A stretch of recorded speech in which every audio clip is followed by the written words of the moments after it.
रेगिस्तान में पाए जाने वाले जानवरों की श्रृंखला में आज हम आपके लिए एक ऐसा रेगिस्तान लेकर आए हैं जो अपने टीलों, पहाड़ों, हिम तेंदुए और बैक्ट्रियन ऊंट जैसे दुर्लभ जानवरों के लिए विश्व प्रसिद्ध है।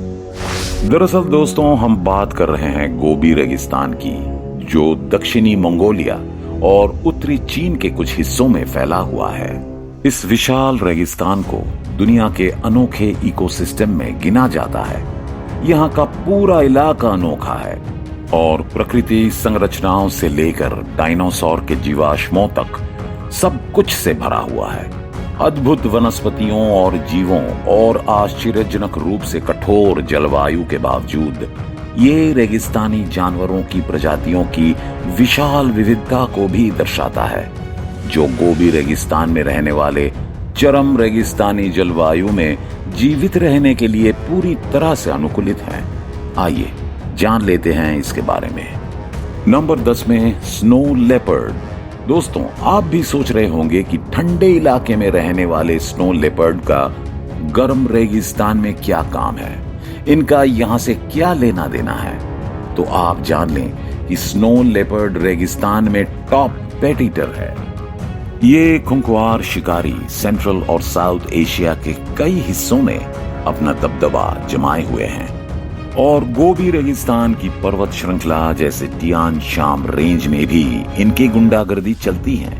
इनका पसंदीदा शिकार गोबी आइबेक्स है। इसके अलावा ये नीली भेड़, जंगली भेड़, हिरन, दूसरे छोटे मैमल्स को अपना निवाला बनाते हैं। इसकी खासियत यह है कि स्नो लेपर्ड अपने से 3 गुना भारी शिकार को मारने में सक्षम होता है, पर इंसानी हाथों के द्वारा शिकारी जानवर का भी शिकार किया जाता है, जिसके कारण गोबी रेगिस्तान में 500 से भी कम स्नो लेपर्ड बचे हैं। Number 9 Mongolian wild ass. दोस्तों, मंगोलियाई जंगली गधा उत्तरी चीन और मंगोलिया में पाया जाता है। बेशक नाम से ये जानवर गधा है, पर जब आप इसकी खूबी के बारे में जानेंगे तो आप शॉक्ड हो जाएंगे। दरअसल जब भीषण गर्मी के मौसम में रेगिस्तान में पानी की कमी हो जाती है, तब ये सूखी नदियों और अन्य वाटर सोर्स को खोदते हैं। इनके द्वारा खोदे गए पानी के होल्स का इस्तेमाल दूसरे प्रजातियों के अलावा इंसानों की भी बहुत मदद करते हैं। दौड़ लगाने में भी इनकी स्पीड अच्छी खासी होती है, क्योंकि मंगोलियाई जंगली गधे 40 मील प्रति घंटा की रफ्तार से भाग सकते हैं। इनकी डाइट की बात करें तो मंगोलियाई जंगली गधे शाकाहारी होते हैं, जो कि घास, जड़ी बूटियों और वनस्पति पर फीड करते हैं। ये रेगिस्तान में पाए जाने वाले झाड़ीदार वनस्पति को खाकर अपना पेट भरते हैं। ये जानवर मंगोलिया में बसंत और गर्मी के दौरान एक खास तरीके के रसीले पौधों को बड़ी ही चाव से खाते हैं। नंबर 8 गोबी बेयर। ये भूरे भालुओं की प्रजाति हैं, जो मंगोलिया के गोबी रेगिस्तान में पाए जाते हैं। इस भालू का मंगोलियन नाम मजालाई है। इनका साइज और वजन देखा जाए तो भूरे भालू परिवार के अधिकांश दूसरे नंबर की तुलना में गोबी भालू छोटे होते हैं।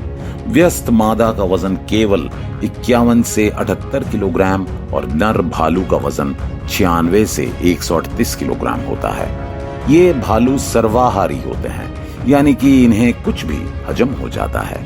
ये भालू जड़े, बेरी और कभी कभी बड़े एनिमल का शिकार भी करते हैं। हम आपको बता दें कि सर्दियों में भोजन के उपलब्धता कम हो जाती है, इसलिए उस वक्त दक्षिण की ओर पहाड़ी गुफा या सूखे घास से बनी गुफाओं में रहते हैं। मगर इसके बावजूद भी ये प्रजाति आज संकटग्रस्त स्पीशीज के लिस्ट में शुमार है। एक रिपोर्ट के मुताबिक साल 2022 में जंगल में केवल 51 भालू बचे रहने की सूचना है। Number 7 black tailed Gazelle. दोस्तों, काली पूंछ वाले इस खूबसूरत गजेल को देखकर किसी को भी लगाव हो जाएगा। गोबी रेगिस्तान के अलावा ये प्यारा सा Gazelle Iraq, Iran, Pakistan, Afghanistan और टर्की के कुछ हिस्सों में भी पाया जाता है।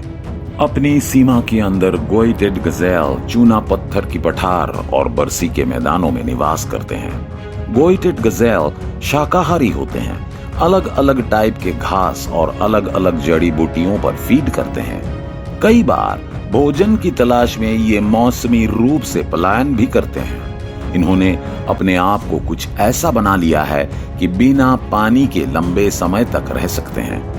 दोस्तों, वैसे आप दिन में कितने लीटर पानी पी सकते हैं? हमें कमेंट करके बताइए। नंबर 6, गोबी पिट वाइपर। गोबी पिट वाइपर एक जहरीली प्रजाति है। आप इसे रेगिस्तान के किनारों पर देख सकते हैं। इस सांप का दायरा इनर मंगोलिया के दक्षिण पूर्वी से लेकर चीन तक फैला हुआ है। ये एक मीडियम साइज का पिट वाइपर है जो कि लगभग 31 फीट तक पहुंचता है। इसका शरीर सुडौल होता है। ये सांप न केवल दिखने में खतरनाक लगता है बल्कि ये काफी जहरीला भी होता है। ये मुख्य रूप से रोडेंट, छिपकलियों, मेंढक और बड़े बड़े कीड़ों को खाता है। और तो और ये पक्षियों का शिकार भी करता है। जब ये खतरनाक सांप रेत के नीचे चलता है तो ये और भी ज्यादा भयानक लगता है। हालांकि दोस्तों, इसके काटने पर किसी भी मौत की पुष्टि नहीं हुई है, लेकिन इस सांप के काटने के लिए कोई ज्ञात एंटी वेनम भी नहीं है। इसलिए आप जब भी गोबी डेजर्ट के सैर पर हो तो अपने कदम जरा सोच समझ के रखिएगा। नंबर 5, गोबी आइबेक्स। गोबी आइबेक्स जंगली बकरी की एक प्रजाति है जो मंगोलिया के दक्षिण और साउथ ईस्ट रीजियन में गोबी रेगिस्तान के पहाड़ों पर रहते हैं। गोबी आइबेक्स के लंबे सींग इन्हें खास बनाते हैं। नर बकरे के सींग की लंबाई 100 से 148 सेंटीमीटर तक होती है। मादा के सींग नर के तुलना में काफी पतले होते हैं। आइबेक्स की लंबाई 4.3 फीट से 5.5 फीट तक होती है और शरीर का रंग हल्का भूरा होता है। अगर आप इस शानदार जीव को देखना चाहते हैं तो ये गोबी रेगिस्तान के पहाड़ पर पाए जाते हैं। आइबेक्स लगभग पूरी तरह से शाकाहारी होते हैं और ये केवल वनस्पति खाते हैं, जैसे झाड़ियां, बुशेस और घास। अगर इन्हें कम न्यूट्रिशन मिलता है तो इसकी पूर्ति के लिए आइबेक्स को अपना अधिकतम समय चरने में लगाना पड़ता है। अफसोस की बात यह है कि इन जानवरों का शिकार इंसानों की एंजॉयमेंट के लिए किया जाता है। Number 4, marbled polecat. दोस्तों, शायद आपने इसके बारे में पहले सुना ना हो या ना पढ़ा हो। इस जानवर को प्यार से मार्बल पोलकैट कहते हैं। ये एक प्रकार का छोटा मैमल है जो वेस्टर्न चाइना और गोबी रेगिस्तान सहित पूर्वी यूरोप के शिष्ट और घास के मैदानों में पाया जाता है। भले ही ये दिखने में छोटा है, मगर आराम से ये किसी भी हैबिटेट में अपने आप को ढाल सकता है और खुले में भी जीवित रहने का एहसास रखता है। इनके चेहरे पर काले और सफेद निशान, आंखों पर काली पट्टी और मुंह के चारों ओर सफेद निशान होते हैं। आमतौर पर इनका बाकी शरीर पीले रंग का होता है, जिस पर लाल या भूरे रंग के धब्बे होते हैं। मार्बल पोलकैट अपने निवास स्थान में रोडेंट, कीड़ों और पक्षियों को खाना पसंद करते हैं, मगर शिकार और निवास स्थान के विनाश होने के कारण इनकी प्रजाति घट रही है। इसके प्रजाति के आबादी में 30% की कमी दर्ज की गई है। इसलिए दोस्तों, मार्बल पोलकैट को एक कमजोर प्रजाति के रूप में वर्गीकृत किया गया है। Number 3, golden eagle. Golden eagle के बारे में भला कौन नहीं जानता। दोस्तों, इसके शिकार का तरीका बेहद ही खतरनाक होता है। वैसे तो पूरे नॉर्दर्न हेमिस्फीयर में इसका राज चलता है, लेकिन कई बार इसे गोबी रेगिस्तान के आसपास में भी उड़ते हुए देखा गया है। दरअसल भोजन की तलाश में ये कहीं भी चले जाते हैं। गोल्डन ईगल रेगिस्तान में काफी हाइट पर अपने घोंसले का निर्माण करते हैं। ये रेगिस्तान में पाए जाने वाले रोडेंट्स और रेप्टाइल्स का शिकार करते हैं। दोस्तों, इस मास्टर्ड खिलाड़ी के उड़ने की रफ्तार भी लाजवाब होते हैं, क्योंकि ये 320 किलोमीटर प्रति घंटा की रफ्तार से उड़ सकता है। ईगल के बारे में एक और इंटरेस्टिंग फैक्ट यह है कि इन्हें रोजाना खाना ना मिले तो भी ये सरवाइव कर सकते हैं, क्योंकि इनके पास खास पाचन अंग होता है जिसे क्रॉप कहते हैं। ईगल इसमें बड़ी मात्रा में भोजन स्टोर करके रख सकता है। ये भोजन तब काम आता है जब भोजन की उपलब्धता कम होती है। वाह भाई वाह, काश ऐसा ऑप्शन इंसानों के पास भी होता। खैर, चलिए आगे बढ़ते हैं। नंबर 2, जरबोआ।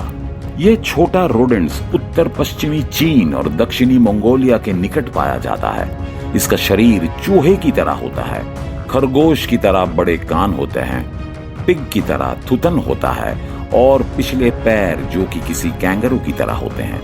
ये नन्हा सा चूहा जब अपने पिछले पैरों पर खड़ा होता है तो और भी ज्यादा आकर्षित लगता है। जारबोआ गर्म रेगिस्तानी इलाकों में रहना पसंद करते हैं। दिखने में ये चूहा भले ही काफी छोटा होता है मगर इसकी रफ्तार आपको हैरान कर सकती है।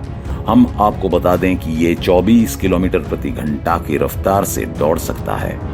इतना ही नहीं, इनके सुनने की क्षमता भी कमाल की होती है, जो इन्हें गोबी रेगिस्तान में शिकारियों से बचने और भोजन ढूंढने में मदद करती हैं। ये पौधों को खाकर अपना पेट भरते हैं और पानी की आपूर्ति के लिए जड़ों को खोदते हैं, जिनमें पौधे पानी जमा करते हैं। इनकी कुछ प्रजातियां छोटे तरह की कीड़ों को भी खाती हैं, इसलिए इन जरबोआ को छोटा पैकेट बड़ा धमाका भी कहते हैं। Number 1, wild Bactrian camel. रेगिस्तान में पाए जाने वाले जानवरों की बात हो और वहां ऊंट का जिक्र ना हो, बताओ भला ये कैसे संभव है? दोस्तों, ये जंगली बैक्ट्रियन ऊंट रेगिस्तान की शान बढ़ाने में कोई भी कसर नहीं छोड़ता है। आम ऊंट की तुलना में ये ऊंट काफी अलग दिखता है। दूसरे ऊंटों की तरह इनके पास एक नहीं बल्कि 2 हम्प होते हैं। शरीर के इस हिस्से में फैट जमा करते हैं, जिससे ये थोड़े से भोजन के साथ लंबे समय तक जीवित रह सकते हैं। लेकिन रेगिस्तान के एक्सट्रीम कंडीशन में सरवाइव करना काफी मुश्किल होता है। कई बार तो लंबे समय तक भोजन पानी भी नसीब नहीं होता है। उस कंडीशन में बैक्ट्रियन ऊंट स्टोर फैट से एनर्जी गेन करते हैं। ये कुबर से 80 पाउंड तक फैट जमा कर सकते हैं और कुबर का साइज इस बात पर निर्भर करता है कि वो कितना खाता है। बैक्टीरियन ऊंट लगभग किसी भी प्रकार के पौधे को खाकर सरवाइव कर सकते हैं। इनके पास फिशर ब्लड सेल्स भी होते हैं जो इन्हें डिहाइड्रेटेड रखते हैं। कुल बात यह है कि बैक्ट्रियन ऊंट ने अपने आप को रेगिस्तान के कंडीशन के हिसाब से पूरी तरह से ढाल लिया है। उम्मीद करते हैं कि आज के वीडियो आपको पसंद आई होगी। अगर आपको वीडियो अच्छा लगा तो वीडियो को लाइक करें और चैनल को सब्सक्राइब करना ना भूलें। मिलते हैं हमारे अगले वीडियो के साथ। धन्यवाद।